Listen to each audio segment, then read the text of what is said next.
Mjalt me farë të zezë, asnjë përbërës tjetër nuk kanë. Pra fara e zezë bluhet dhe përzihet me mjalt në mënyrë që t'i ruhen vlerat e saj. Pra nuk ka as gjelatin, as gjë artificiale.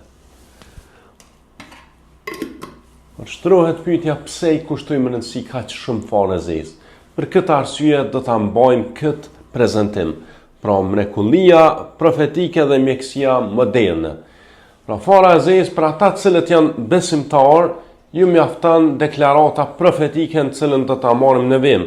Kurse për ata cilët e kanë besimin e dobët ose nuk janë besimtar, ju mjaftojnë studimet e shumta shkencore, sepse edhe vetë jo muslimanët me të madhe janë duke përdorur farën e zezë. Andaj pa humbur kohën le të futemi te ky prezantim në detajim. Çfarë thot hadithi profetik?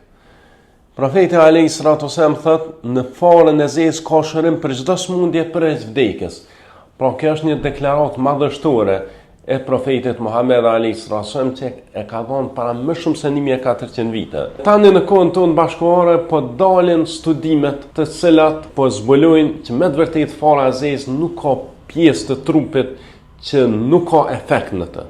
Siç edhe realisht kanë dalë studimet bashkëkohore. Prej efekte që janë studiu shumë të farës së zezë është edhe lufta kundër kancerit. A thua pse vallë fara e zezë lufton kancerin? Është studiuar që fara e zezë shkakton apoptosis, është një efekt biologjik në cilën fara e zezë e aktivizon vetë shkatrimin e qelizave kancerogjene. Imagjinani, ju shkakton atyre që të vetë shkatrohen, ti bëjnë kamikaz vetës. Për atë këtë arsye fara e zezë mund të themi që ka efekte parandaluese të kancerit. Pra parandalon formimin e qelizave kanceroze kur merret paraprakisht.